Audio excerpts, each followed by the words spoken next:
Friends, this is my channel Physics with Swapnil, and today we are going to learn and revise the formulas which we will cover in chapter electricity. Okay, so physics means formulae, and if we have a good knowledge of formula and where to apply it, we can solve any physics problem. So first formula is Q equal to Ne. First formula is Q equal to Ne, where Q is charge, N is number of electron, and E value is 1.67 into 10 to the power minus 19. Charge unit is coulomb. Charge unit is coulomb. Okay. So this is the way how we define charge. Charge is nothing but Q equal to Ne. There is a problem in NCERT in which we have to calculate number of electron. We have to calculate number of electron, and given that Q equal to 1 coulomb. So it is very simple. As we know the formula, Q equal to Ne. So we will put the formula Q equal to Ne. Q is 1, N is 1.67 into 10 to the power minus 19. Sorry, that is the value of E, and we have to calculate N. So number of electron will be 1 upon 1.67 into 10 to the power minus 19 equal to N. And we have to solve to get the number value of N. So this is the particular type of problem which can be asked based on the formula Q equal to Ne. I hope you get this formula. Okay, so let us move to the next formula. So our next formula is what? Current is defined as I equal to Q by T. Current is defined as I equal to Q by T, where current is measured in ampere. Q I have already told coulomb, and T is second. Okay. So what is current? Current you can thought current as a number of electron passing through a given cross section area in unit time. Okay.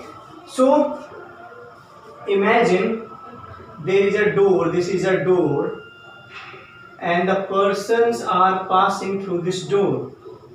Person are passing through this door, and there is a watchman who is counting the number of person passing through this door in unit time, means in 1 second. So the number of person passing through this cross section in unit time give us the amount of current.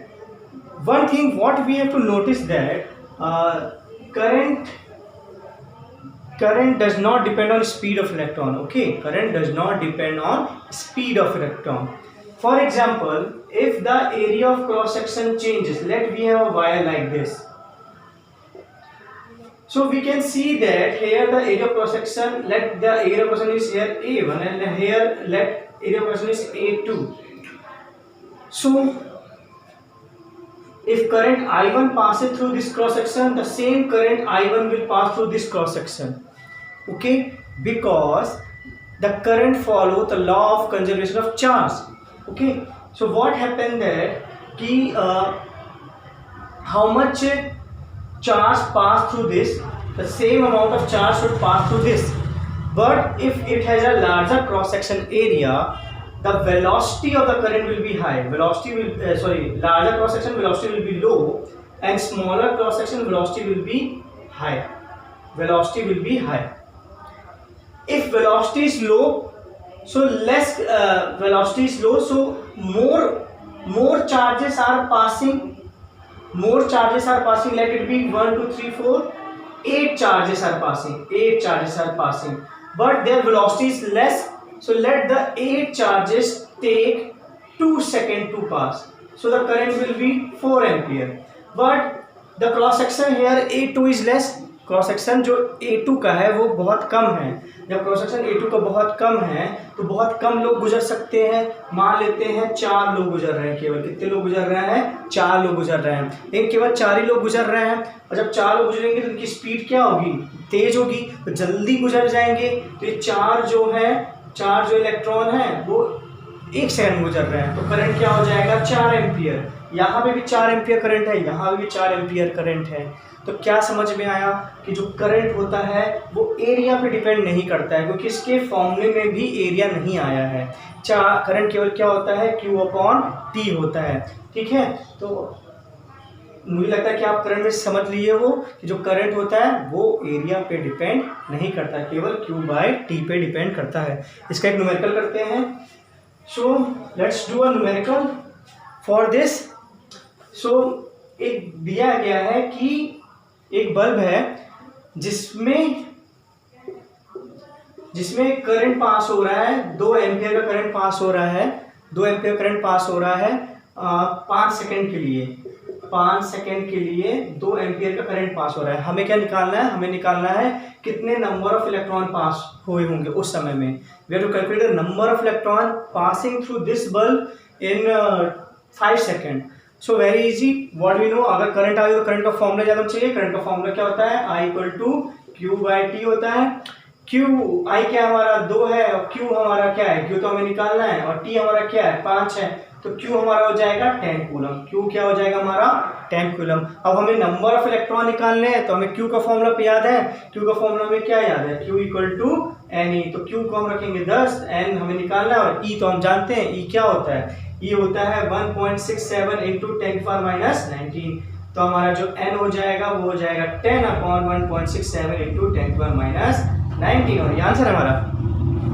तो 2 फॉर्मूले आपको समझ में आया, एक तो Q का formula, एक तो I का फॉर्मूला। और I में ये याद रखना है कि जो I होता है, करंट होता है, वो एरिया पे डिपेंड नहीं करता है। ठीक है, तो अब अपन तीसरे फॉर्मूले की ओर बढ़ते हैं, तीसरा फॉर्मूला स्टडी करते हैं। तीसरा फॉर्मूला हमारा जो है R जो डिफाइन किया गया है ρL/A डिफाइन किया गया है। R हमारा डिफाइन किया गया है ρL/A, जहाँ पे रो है रजिस्टिविटी, L है हमारा लेंथ, A है हमारा एरिया, और R है हमारा रेजिस्टेंस।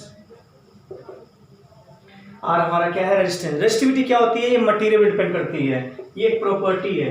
रेजिस्टिविटी क्या है, प्रॉपर्टी है जो मटेरियल पे डिपेंड करती है। हर एक मटेरियल का रेजिस्टिविटी अलग अलग होगा, वो क्वेश्चन में दिया जाएगा आपको। कॉपर का रेजिस्टिविटी अलग होता है, सिल्वर का रेजिस्टिविटी अलग होता है, हर का रेजिस्टिविटी अलग अलग होता है। एक मटेरियल की प्रॉपर्टी होती है। अगर मटेरियल चेंज नहीं हो रहा है तो रेजिस्टिविटी चेंज नहीं होगी। तो R=ρL/A, ये बहुत इंपॉर्टेंट है। आप रेजिस्टेंस को ऐसे समझ सकते हो कि मान लेते हैं कि ये ट्रेन है, मान लेते हैं ये ट्रेन है, और आप प्लेटफॉर्म में हो, और प्लेटफॉर्म और ट्रेन के बीच, और ट्रेन में मान लेते हैं आपके कोई कजिन है जिनको जाना है, ठीक है, और प्लेटफॉर्म और ट्रेन के बीच बहुत सारे लोग हैं, ठीक है। तो आपको अपने दोस्त से मीट करना है, वो जा रहा है तो आपको मीट करना है, और ट्रेन चलने वाली है, मतलब या कुछ सामान से छूट गया तो आपको देना है अपने दोस्त को। तो आप क्या करोगे, आप दौड़ लगाओगे, तो आप दौड़ लगाओगे और अपने दोस्त के पास पहुंच जाओगे। तो ऐसे ही इलेक्ट्रॉन का रहता है, इलेक्ट्रॉन भी दौड़ लगाता है। जब इलेक्ट्रॉन दौड़ लगाता है तो रास्ता खाली नहीं होता है। हमारे में क्या होता है, हमारे पास एक वायर होता है जिसमें एक इलेक्ट्रॉन दौड़ लगाता है, लेकिन जब वो दौड़ लगाता है तो रास्ते में बहुत सारे इलेक्ट्रॉन होते हैं जो उसको रोकते हैं, उसको आसानी से जाने नहीं देते हैं। लेकिन अगर हमारा एरिया बहुत ज़्यादा, तो हमारा जो रेजिस्टेंस होता है वो होता है डिफिकल्टी। रेजिस्टेंस मतलब होता है डिफिकल्टी। जितना ज़्यादा डिफिकल्टी होगी इलेक्ट्रॉन को एक जगह से दूसरी जगह जाने में, उतना ज़्यादा हमारा रेजिस्टेंस होगा। तो जितनी ज़्यादा लंबाई होगी वायर की, उतना ज़्यादा हमें रुकावट होगी हमारे इलेक्ट्रॉन को, उतना ज़्यादा दिक्कतें होंगी हमारे इलेक्ट्रॉन को, तो रेजिस्टेंस ज़्यादा होगा। और अगर एरिया ज़्यादा होगा, अगर मोटी तार होगी तो इलेक्ट्रॉन के पास जगह होगी, इलेक्ट्रॉन ऐसे भी निकल सकता है, ऐसे भी निकल सकता है, उसके पास बहुत सारी जगह होगी। अगर एरिया ज़्यादा होगा तो डिफिकल्टी कम होगी, तो रेजिस्टेंस कम होगा। तो हमारा रेजिस्टेंस लेंथ पे डिपेंड करता है, वायर की लंबाई पे, वायर की चौड़ाई पे डिपेंड करता है, और मटेरियल कैसा है। अगर हमारे पास रेजिस्टिविटी सिल्वर की बात करें, सिल्वर की रेजिस्टिविटी बहुत कम होती है, तो वो बहुत फ्री रहे, उसके इलेक्ट्रॉन्स होते हैं, तो उसकी रेजिस्टिविटी बहुत कम है, तो डिफिकल्टी बहुत कम है। तो हमें याद रखना है फॉर्मूला R=ρL/A। डायरेक्ट क्वेश्चन आते हैं, आपके एनसीईआरटी में दिया गया है। आपके एनसीईआरटी में आपको L फाइंड करना है, तो आप L कैसे फाइंड करोगे, ये थोड़ा मैं रब कर देता हूँ। आप L कैसे फाइंड करोगे, आप L फाइंड करोगे, बस आपको क्रॉस मल्टीप्लाई करना है, तो RA/ρ = L, बस वैल्यू रख दीजिए, आपको लेंथ आ जाएगा। सारी वैल्यू आपकी एनसीईआरटी में दी गई है। तो ठीक है, हमने 3 फॉर्मूले हमने याद किए हैं। क्या क्या हमने फॉर्मूले याद किए हैं, इसको रिवाइज करते हैं। Q = NE फॉर्मूला याद किया है, I = Q/T फॉर्मूला याद किया है, और R = ρL/A फॉर्मूला याद किया है। 3 फॉर्मूले हमें याद होने चाहिए इलेक्ट्रिसिटी चैप्टर में। अब जो हमारा चौथा फॉर्मूला है वो है वोल्टेज का या पोटेंशियल डिफरेंस का। तो वोल्टेज या पोटेंशियल डिफरेंस का जो फॉर्मूला डिफाइन किया गया है वो किया गया है W/Q। तो it is work done per unit charge. तो डायरेक्ट क्वेश्चन आते हैं आपके एनसीईआरटी में, क्वेश्चन है वो वर्क डन पूछा गया है, तो वर्क डन क्या हो जाएगा V × Q। क्वेश्चन में वोल्टेज दिया गया है 1 वोल्ट, चार्ज दिया क्या है 1 कूलम, और पूछा क्या है कि वर्क डन कितना होगा, तो 1 × 1 तो क्या हो जाएगा 1 जूल। याद रखने की बात है इनकी यूनिट्स, वोल्टेज यूनिट होती है वोल्ट, चार्ज की तो हमने समझ चुके हैं, चार्ज यूनिट होती है कूलम, और वर्क यूनिट होती है जूल। तो हम सीधा फॉर्मूला इस्तेमाल करेंगे, वर्क डन = वोल्टेज × Q। क्या होता है वोल्टेज, क्या होता है वोल्टेज, क्या होता है जो वर्क हमें करना पड़ता है एक चार्ज को फील्ड के एक पॉइंट से दूसरे पॉइंट तक ले जाने में, उसी वर्क डन को हम क्या बोलते हैं, पोटेंशियल डिफरेंस या voltage. Okay, so I hope आपको ये चारों फॉर्मूला याद हो गए हैं। ठीक है, अब हमारे पास हम जानते हैं कि हमारे पास ये कुछ फॉर्मूले हैं जिनका अपने आप में एक इंडिपेंडेंट एग्जिस्टेंस है। ठीक है, जैसे I = Q/T और R = ρL/A और V = W/Q, अपने आप में ये डिफाइंड है ऐसे। ठीक है, पहला, दूसरा और तीसरा। अब एक ऐसा फॉर्मूला है जो इन तीनों को रिलेट करवाएगा, मतलब उस फॉर्मूले में I भी आएगा, V भी आएगा, R भी आएगा। उस फॉर्मूले को बोलते हैं, जो बहुत फेमस फॉर्मूला है वो है ओम्स लॉ। तो ओम्स लॉ फॉर्मूला करता है, इन तीनों चीज को रिलेट करवाता है, और ओम्स लॉ फॉर्मूला हमारा होता है V = IR। देखिए V भी आ गया, I भी आ गया, R भी आ गया। अलग अलग हमने समझा था V और I और R, और ऐसा फॉर्मूला जो तीनों को मिला दें उसको बोलते हैं ओम्स लॉ, जो होता है V = IR।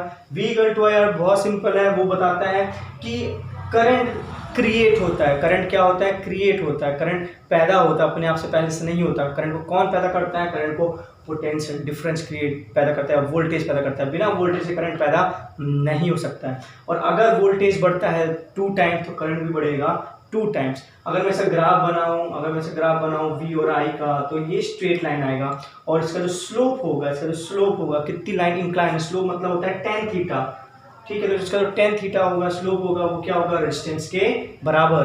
क्योंकि ये क्या है, V हमारे y एक्सिस में और ये हमारा x एक्सिस में, तो हमारा फॉर्मूला क्या आ रहा है, V = mx। और V = mx क्या होता है, स्ट्रेट लाइन की इक्वेशन होती है। तो स्ट्रेट लाइन बनेगी जहां पे स्लोप हमारा m किसके बराबर आ रहा है, r के बराबर, तो ये हमारा स्लोप है। ठीक है, तो एक आपके एनसीईआरटी में क्वेश्चन है, डायरेक्ट क्वेश्चन है, V = IR में आपको रेजिस्टेंस पूछा गया है, वोल्टेज और करंट दिया गया है, तो रेजिस्टेंस आपको क्या आ जाएगा, V/I, ये रेजिस्टेंस आ जाएगा। एक ग्राफ बनाने को बोला गया है, तो ग्राफ आप ऐसे बनाओगे, ग्राफ बनाना आपको आता है। कुछ वोल्टेज की वैल्यूज दी गई हैं, कुछ करंट की वैल्यू दी गई है, जो वैल्यू दी गई है उनको मैच करोगे तो यहाँ पे पॉइंट्स आएंगे, जब पॉइंट्स को मिलाओगे तो लाइन बनेगी। स्ट्रेट लाइन बननी ही चाहिए, अगर स्ट्रेट लाइन नहीं बन रही है तो आप गलत कर रहे हो ग्राफ ये। ठीक है, फिर अपन इसको और कंटिन्यू करते हैं। Thank you so much.